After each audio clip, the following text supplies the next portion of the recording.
Assalamualaikum warahmatullahi wabarakatuh. A'udzubillahi minasyaitonirrajim. Bismillahirrahmanirrahim.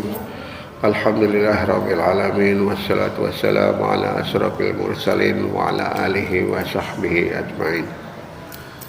Bapak-bapak, ibu-ibu yang dirahmati Allah, alhamdulillah kita pada pagi hari ini bisa gabung lagi menunaikan kewajiban kita sholat subuh, dan kita laksanakan alhamdulillah berjamaah di masjid ini. Sekarang giliran saya untuk membacakan buku Fatwa Fakta Tarjih Tanya Jawab Agama yang diterbitkan oleh tim Majelis Tarjih dan Tajdid Pimpinan Pusat Muhammadiyah. Kita sekarang masuk ke subjudul keluar dari sholat berjamaah, subjudul 3. Judul utama adalah masalah sholat berjamaah.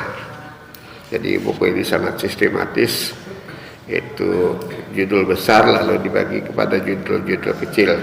Ini judul kecil atau subjudul keluar dari sholat berjamaah. Pertanyaannya, di tempat saya saat berjamaah ada seseorang makmum yang meninggalkan shaf lalu sholat sendirian tanpa diketahui sebabnya. Pada suatu hari pernah juga terjadi seorang anggota berjamaah tidak senang terhadap imam lalu sholat sendirian. Dapatkah dibenarkan perbuatan yang demikian itu? Mohon penjelasan.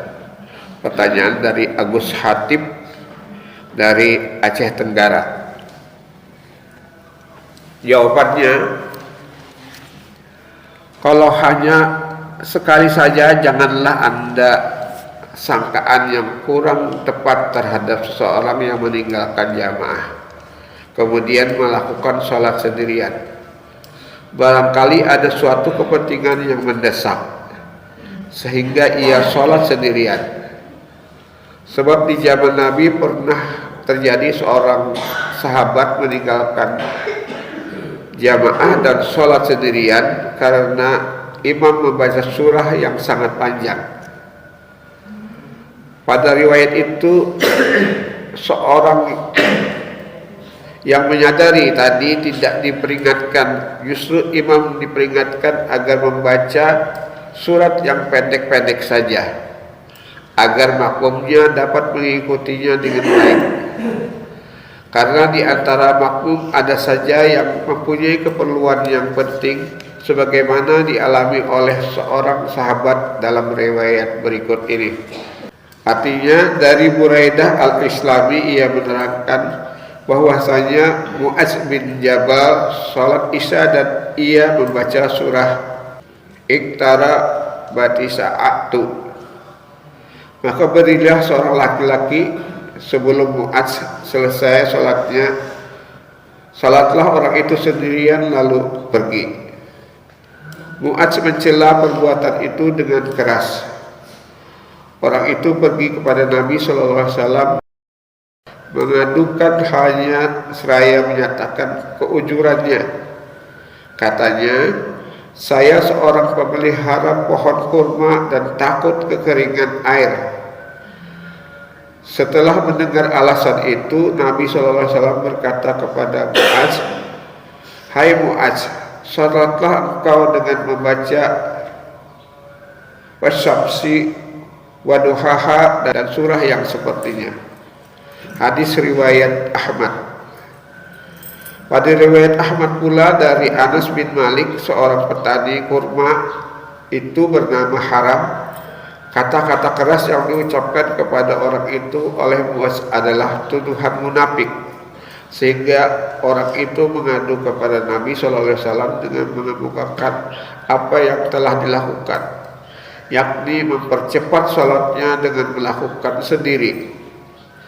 Atas aduan orang itu Nabi bersabda kepada Mu'adz, aparadun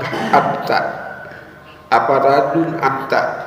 Artinya, apakah engkau melakukan fitnah? Dari hadis di atas dapat diketahui bahwa menyendiri dari sholat berjamaah karena ada urusan yang sangat penting dapat dimaklumi.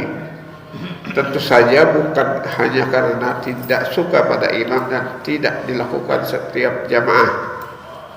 Kalau terjadi demikian dalam suatu tempat, hendaklah dilakukan amar ma'ruf dengan cara yang bijaksana. Subjudul berikutnya, subjudul 4, berjamaah dan mencari Lailatul Qadar hanya di masjid. Kalimat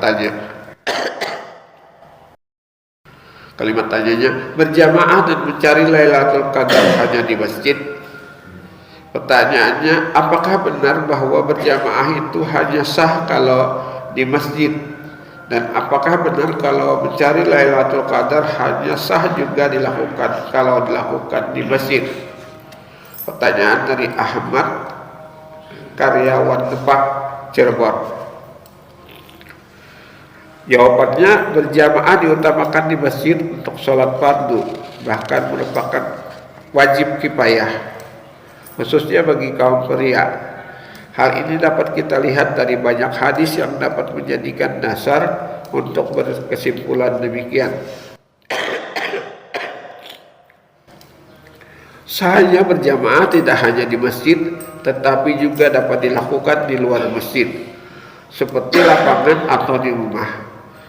Berjamaah di lapangan seperti sholat id dan istisqa. Di rumah juga dapat dilakukan jamaah seperti berjamaah untuk salat malam, seperti hadis riwayat jamaah di bawah ini yang artinya dari Abbas radhiyallahu anhu diriwayatkan bahwa ia berkata, saya bermalam di rumah makcik saya Maimunah, maka bangunlah Nabi SAW melaksanakan sholatul lail, lalu saya pun bangun sholat bersamanya. Saya berdiri sebelah kirinya, maka beliau memegang kepalaku dan menegakkan aku di sebelah kanannya. Hadis tersebut menunjukkan Nabi melakukan sholat berjamaah di rumah lah melakukan sholat lail yang Nabi selalu melakukannya. Ada orang yang mengartikan bahwa orang yang sholat berjamaah di masjid mendapat pahala lebih sampai 27 derajat ditimbang berjamaah di rumah. Berdasarkan hadis riwayat Bukhari dan Muslim yang berbunyi, artinya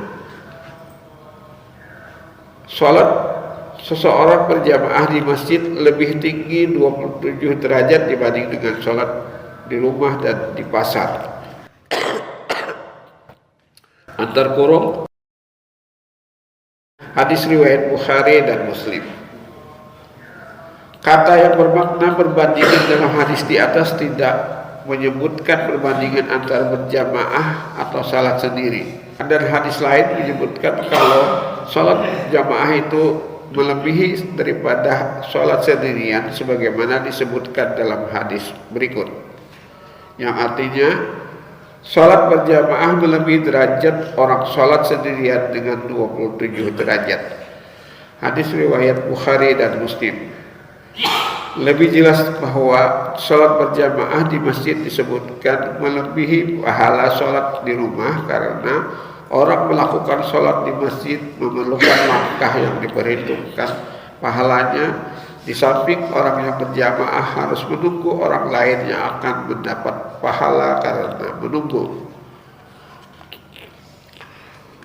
Hadis berbunyi, diriwayatkan dari Abu Hurairah radhiyallahu anhu yang menceritakan bahwa Rasulullah SAW bersabda, sholat seseorang berjamaah dilipat gandakan pahalanya dari sholat di rumah atau di pasar sampai 25 kali lipat. Hal yang demikian karena ia telah berwudu dengan baik wudunya, kemudian keluar rumah, sholat ke masjid yang tidak akan keluar ke masjid kecuali untuk sholat. Orang itu tidaklah melangkah antar kurung menuju masjid kecuali diangkat untuknya derajat dan dihapuskan kesalahan. Dan apabila orang itu sholat, maka malaikat selalu mendoakan baik kepadanya. selama ia berada di tempat sholat itu dengan doanya. Mudah-mudahan Allah mengampuni orang yang sedang sholat itu, dan mudah-mudahan Allah memberi rahmat, dan semoga orang itu diberi pahala sholat selama ia menunggu sholat berikutnya. Hadis riwayat Bukhari dan Muslim. Mengenai apakah orang yang akan mendapat Lailatul Qadar kalau beribadah di masjid atau dapat di tempat lain, berdasarkan hadis-hadis yang ada, tidak ada yang menegaskan hanya di masjid saja yang akan didapati Lailatul Qadar itu. Hanya ditegaskan tentang ancar-ancar waktunya adalah sekitar 10 hari di akhir Ramadan, seperti tersebut pada riwayat Bukhari Muslim yang berbunyi, artinya carilah malam Lailatul Qadar pada hari 10 hari yang terakhir dan bulan Ramadan. Hadis riwayat Bukhari. Pada akhir bulan Ramadan itu Nabi selalu melakukan i'tikaf di masjid, sebagaimana diriwayatkan oleh Bukhari dan Muslim dari Abu Umar, yang artinya hadis diriwayatkan oleh Ibnu Umar radhiyallahu anhu, ia menerangkan Rasulullah SAW beriktikaf pada 10 hari yang terakhir di bulan Ramadan. Hadis riwayat Bukhari Muslim. Sekalipun dari dua hadis itu tidak menunjukkan bahwa hanya di masjid saja dapat dilakukan ibadah dalam rangka mendapatkan Lailatul Qadar, mengingat anjuran mencarinya pada 10 hari terakhir bulan Ramadan dan Nabi sendiri pada saat itu selalu beriktikaf, maka dapat dipahami bahwa tempat yang tepat adalah masjid untuk melakukan ibadah dalam rangka mencari Lailatul Qadar. Hal ini tidak membuka kemungkinan untuk di rumah dilakukan sholat sunat dan zikir dalam rangka mencari kebaikan Lailatul Qadar itu. Mengingat bahwa Nabi melakukan sholat malam di rumah, dan juga Nabi pun menyatakan bahwa sholat yang utama itu kalau dilakukan di rumah kecuali sholat wajib, tetapi yang sangat tepat adalah di masjid.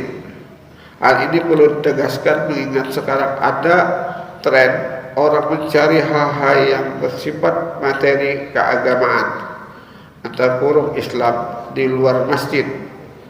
Padahal jelas ayat 36 surah An-Nur menegaskan bahwa orang yang telah mendapat nur pancaran ilahi, mereka bertasbih di rumah Allah antar kurung masjid-masjid.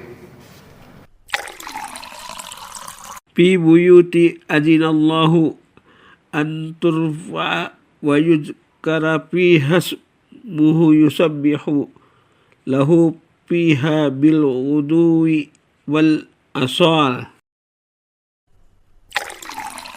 Artinya bertasbih kepada Allah di masjid-masjid yang telah diperintahkan untuk dimuliakan dan disebut namanya di dalamnya pada waktu pagi dan petang. Tegasnya, beribadah yang paling baik untuk mendapatkan Lailatul Qadar adalah masjid. Selalu sesuai dengan kandungan Al-Quran surah An-Nur ayat 36. Juga sesuai dengan yang dilakukan Rasulullah pada setiap akhir Ramadan melakukan i'tikaf di masjid. Demikian, saya alhamdulillah sudah menyelesaikan pembacaan buku Fatwa Tarjih ini, dan marilah kita tutup dengan membacakan doa kafaratul majlis. Subhanakallahumma wa bihamdika asyhadu an la ilaha illa anta astaghfiruka wa atubu ilaik. Assalamualaikum warahmatullahi wabarakatuh.